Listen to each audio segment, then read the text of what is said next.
PTI के रहनुमा अली मादिल शेख को एसएसपी मलीर के दफ्तर मुंतकिल कर दिया गया है।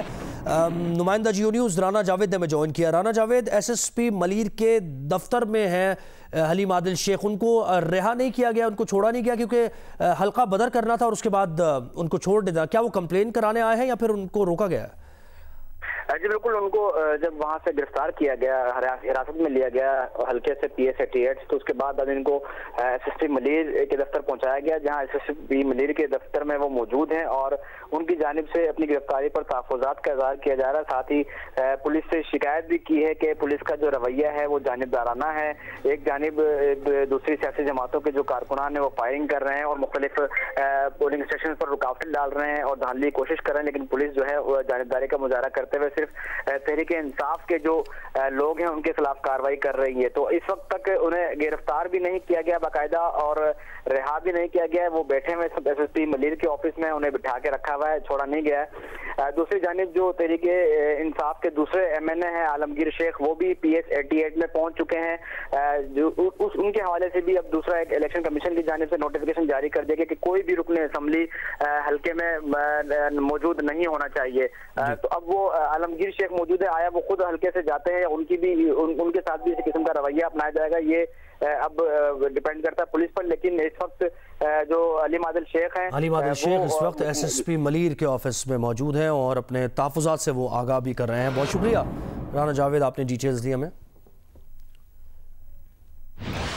और इलेक्शन कमीशन ने एसएसपी मलीर को एक और मरासला लिख दिया है। मरासले में कहा गया है कि किसी भी पार्टी के अरकान असम्बली को इलेक्शन में दखल अंदाजी की इजाज़त ना दी जाए। DRO नदीम हैदर ने मरासले में कहा है कि पुलिस ज़ाब्ता अखलाक पर अमल दरामद कराए, जो भी मुंतखब अवामी नुमाइंदे हल्के में दाखिल हो उन्हें हल्का बदर किया जाए। नुमाइंदा जियो न्यूज़ मोहम्मद क़सीम सईद ने ज्वाइन किया। क़सीम, एक और मरासला लिखा है और पाकिस्तान तहरीक इंसाफ के एक और जो PS के लीडर है वो पहुँचे हैं वहाँ पर हल्के में। ज़ुहैब, ये एक और अहम मरासला पुलिस को लिखा गया एसएसपी मलीर को DRO की जानिब से PS 88 के किसी भी जमात के MNA, MPA, सेनेटर, कोई भी मुंतखब अवामी ओहदा जिस शख्स के पास हो वो इंतखाबी अमल के दौरान दखल अंदाजी नहीं कर सकता है। और ये इलेक्शन कमीशन के कोड ऑफ कंडक्ट पैरा 17 की खिलाफ वर्जी है, जिसके बाद पुलिस को ये कहा गया है कि वो इस पर अमल दरामद, ज़ाब्ता अखलाक पर अमल दरामद यकीनी बनाए और अगर कोई भी ऐसा अवामी मुंतखब नुमाइंदा इस हल्के में दाखिल होने की कोशिश करता है तो उसको एक्सपेल किया जाए, उसको हल्का बदर किया जाए। इससे पहले जो लेटर लिखा गया था वो स्पेसिफिकली अली मादिल शेख के लिए लिखा गया था, जिसके बाद तहरीक इंसाफ की जानिब से कुछ तनकीद भी की गई। तो ये जो दूसरा लेटर है इसमें तमाम सियासी जमातें जो कि सिलेक्शन में हिस्सा ले रही हैं उनके तमाम मुंतखब जो नुमाइंदे हैं उनको मुखातब किया गया और पुलिस को डायरेक्शन दी गई है कि वो जो भी इस दौरान हल्के में दाखिल होने की कोशिश करे, अवामी ओहदा रखता हो, मुंतखब ओहदा रखता हो, उसको एक्सपेल करें। और जिस वक्त ये लेटर जारी किया है उस दफ्तर के बाहर आलमगीर खान जो कि PTI के रुकन कौमी असम्बली हैं वो मौजूद थे, जियो न्यूज़ से गुफ्तगू कर रहे थे। जब हमने उनको ये हवाला दिया पैरा 17 का तो उनका कहना था कि इलेक्शन कमीशन के जो कवानीन है वो अपनी जगह है, हम उनका एहतराम करते हैं, लेकिन हम अपने वर्कर्स को बंदूकों के सामने तनहा नहीं छोड़ सकते हैं। और उन्होंने इल्जाम लगाया कि सिंध हुकूमत जो है वो पुलिस को इस्तेमाल कर रही है। ताहम बार बार जब हमने उनको वो नोटिफिकेशन भी दिखाया, वो लेटर भी दिखाया, पैरा 17 भी कोट किया कि कोई अवामी ओहदा रखने वाला शख्स जो है वो इस दौरान पोलिंग के दौरान नहीं आ सकता है हल्के में, तो इस पर उन्होंने कोई भी कमेंट करने से गुरेज किया। जी बहुत शुक्रिया मोहम्मद क़सीम सईद, आपने डिटेल्स दी।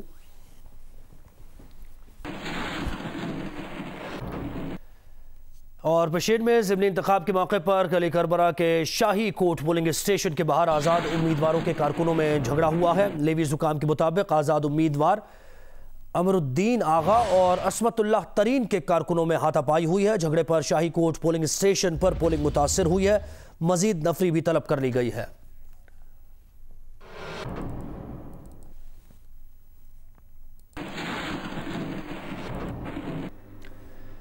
सेनेट इंतखाबात से मुताल्लिक सदारती रेफरेंस में सुप्रीम कोर्ट ने इलेक्शन कमीशन की रिपोर्ट गैर तसल्ली बख्श करार दे दी। चीफ जस्टिस ने रिमार्क्स दिए कि चीफ इलेक्शन कमिश्नर साहब, आप हमें करप्ट प्रैक्टिसेस रोकने की स्कीम नहीं बता रहे।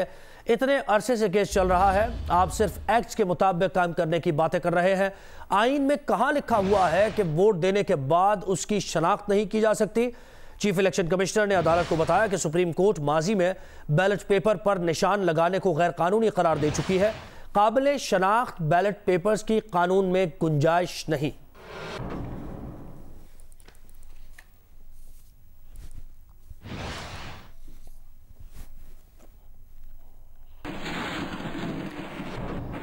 और सदाती रेफरेंस में मुस्लिम लीग नून के वकील बैरिस्टर जफरुल्लाह ने जियो न्यूज से गुफ्तगू में कहा कि आइन के तहत सुप्रीम कोर्ट इलेक्शन कमीशन को बुला ही नहीं सकती। अटॉर्नी जनरल की तजवीज़ आइन पाकिस्तान के खिलाफ है।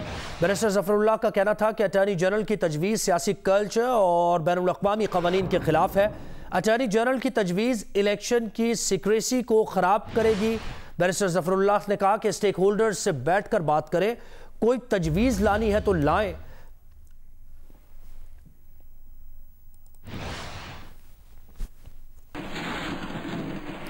पीपल्स पार्टी के सईद गनी और नासिर हुसैन शाह प्रेस कॉन्फ्रेंस कर रहे हैं।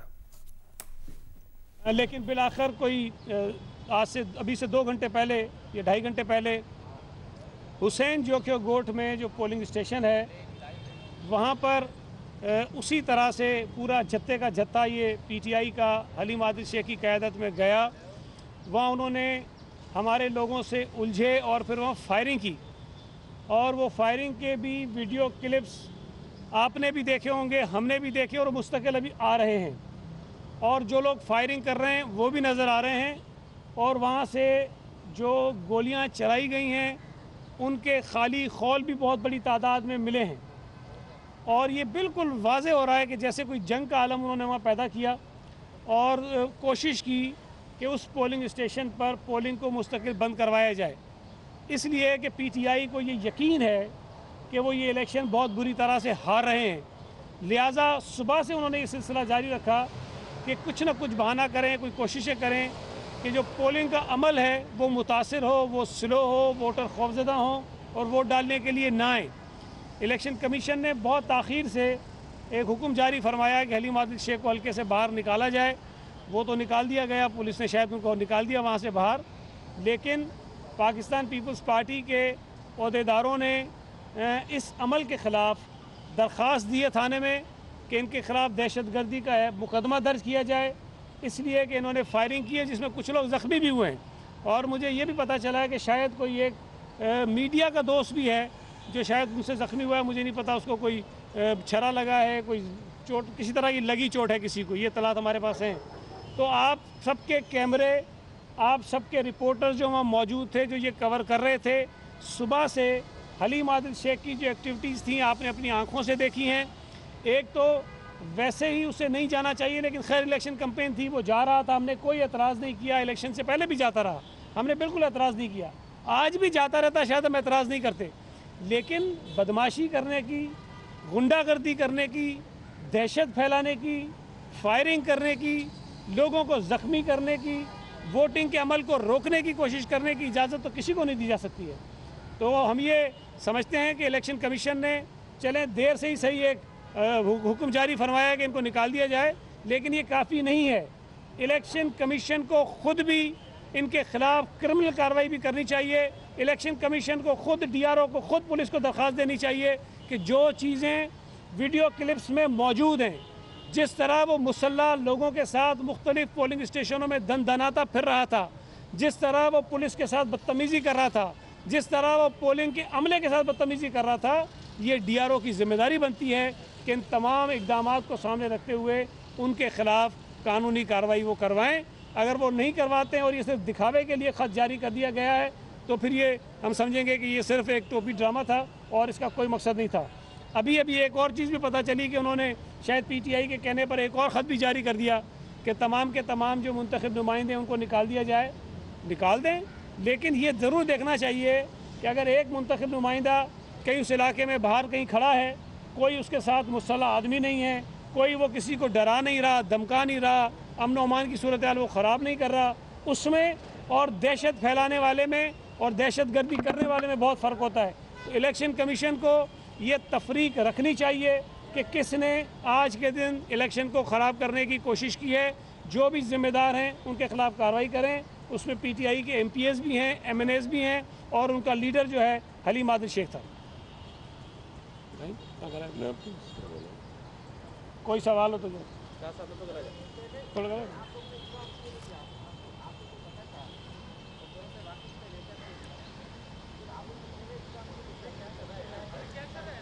नहीं, देखें, इंतज़ाम करने की जिम्मेदारी हमारी नहीं है, ये जहन में रखें कि जहाँ पर इलेक्शंस हो रहे हों इलेक्शन कमीशन की जिम्मेदारी होती है, वहाँ लोकल एडमिनिस्ट्रेशन हो, वहाँ पर पुलिस हो, वहाँ पर रेंजर्स हो, वहाँ पे और इदारे हों।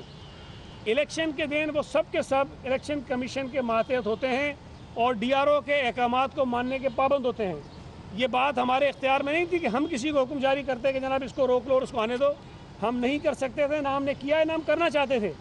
हम तो ये चाहते थे कि इलेक्शन पुरअमन माहौल में हो। और आपने देखा कि इतने दिनों से कैंपेन चलती रही, पीपल्स पार्टी के किसी आदमी की तरफ से आपको कोई शिकायत नहीं मिली होगी। इवन आज के दिन आप हमारा कोई एक आदमी दिखा दीजिए जो मुसल्ला अफराद के साथ इस तरह गश्त करता हुआ आपको नज़र आया हो, किसी पोलिंग स्टेशन के अंदर कोई हमारा मुसल्ला आदमी गया हो। बिल्कुल हमने इस चीज़ से एहतियात की, सख्ती से मना किया कि किसी के पास अगर कोई गवर्नमेंट का पुलिस गार्ड भी मौजूद है तो वो भी उनको लेकर इलेक्शन के पोलिंग स्टेशन के अंदर ना जाए।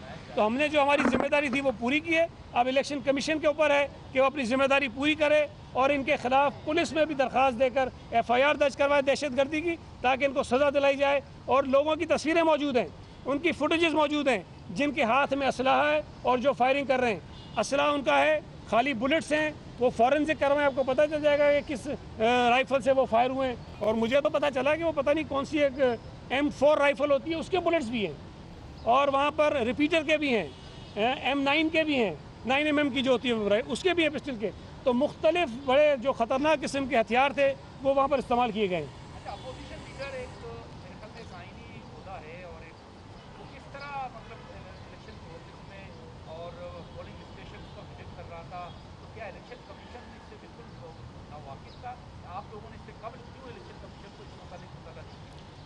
देखिए, पहले भी जो मेरे इल्म में है कि शायद इलेक्शन कमीशन इलेक्शन कैंपेन के दौरान भी मुख्तलिफ लोगों को खतूत जारी करता रहा, लेकिन मैं फिर कह रहा हूँ कि जब तक पुरअमन तौर पे वो करते रहे, हमने नहीं की शिकायत। ठीक है, एक्टिविटी कर रहे हैं, करते रहे, पॉलिटिकल लोग हैं, हमें कोई एतराज़ नहीं था। लेकिन जाहिर है कि जब दहशतगर्दी करेंगे, पोलिंग को मुतासिर करेंगे, इलेक्शन को मुतासिर करेंगे, वोटर्स को डराएंगे, तो फिर तो हमारा हक है एज ए पॉलिटिकल पार्टी की हम बात करें। और इलेक्शन कमीशन से हम पिछले कोई 6 घंटे से मुतालबे कर रहे हैं। जिस तरह जिस वक्त पोलिंग शुरू हुई, ये जिस वक्त पहली जगह पे गए और जिस तरह मुसल्ला जत्थे के साथ गए, वो आपने देखा है, वो सारी क्लिप्स आपके पास मौजूद हैं। तो इस पर जो है वो इलेक्शन कमीशन की जिम्मेदारी बनती है कि वो कार्रवाई करें।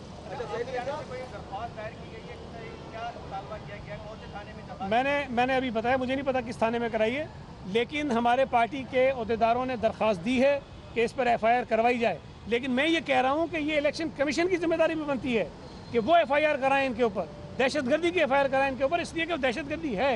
वो नज़र आ रहा है कि ये फायरिंग दहशत फैलाने के लिए की गई। ये जो असले की नुमाइश की जा रही है खुल्लम खुला, ये लोगों को दहशत ज़दा करने के लिए की गई है। अच्छा सईद गनी साहब, ये अली बादल शेख बेचारे के खिलाफ आप लोग क्यों पीछे पड़ गए? पहले भी उनके फार्म गिरा दिए, आज ये जो वाक़या पेश है उससे कबल उसने एक फुटेज जारी किया, उसने कहा कि मेरे ऊपर फायरिंग हुई है और मेरी गाड़ी बुलेट प्रूफ थी इसलिए मैं बच गया। यार वैसे अजीब बात है, इतनी सारी फुटेजेस हैं, इतने सारे क्लिप्स हैं, कोई एक नहीं, मेरा ख्याल है दर्जनों हैं सुबह से जो आए हैं। मुझे किसी एक में बता दें कि PTI के अलावा किसी और के हाथ में आपको असला नज़र आया हो। इतनी सारी बनी है ना क्लिप्स। गाड़ी पर हमला किसने किया? यार वहाँ लड़ाई कोई हुई होगी, कोई हाथापाई होगी, मुझे नहीं पता, लेकिन फायरिंग तो इनके लोगों ने की है ना। मैं तो कह रहा हूँ इस्तेमाल कर सकता है, इसके पास है, हो सकता है परमिशन हो, मुझे नहीं उसका पता, मैं इस चक्कर में नहीं जाता कि वो कर सकता है कि नहीं कर सकता। लेकिन आपने जिस तरह तंज़ीह अंदाज में कहा है कि बेचारा है, तो अगर ये बेचारा है जो हज़ारों एकड़ ज़मीन पे कब्जा किए बैठा है, अगर ये बेचारा है जो अपने साथ इस तरह मुसल्ला लोगों को लेके फिर रहा है, हवाई फायरिंग करता फिर रहा है, लोगों पे स्टेट फायरिंग कर रहा है, अगर ये बेचारा है जो पुलिस वालों को धमकियां दे रहा है, जाके पोलिंग के अपने को धमकियां दे रहा है, ये बेचारा है, तो फिर मैं और आप पता नहीं क्या है। इंशाल्लाह ताला PS 88 भी और PS 43 भी पीपल्स पार्टी बड़ी वाज़े मार्जिन से जीतेगी। और ये जो कुछ सुबह से हरकतें हो रही थी, ये इस बात की ज़मानत थी कि हम जीत रहे हैं कि वो इलेक्शन के माहौल को ख़राब करना चाहते थे, वोटिंग के टर्नआउट को मुतासिर करना चाहते थे, ताकि लोग खौफजदा हों, डर के मारे बाहर ना आएं। अली बादल शेख ने तो सुबह प्रेस कॉन्फ्रेंस में ये दावा किया था ये सीट हम जीत रहे हैं और पीपल्स पार्टी धांधली कर रही है। अब अगर आप पीटीआई के लोगों की बातों पर यकीन करते हैं तो आप कर लें, मैं तो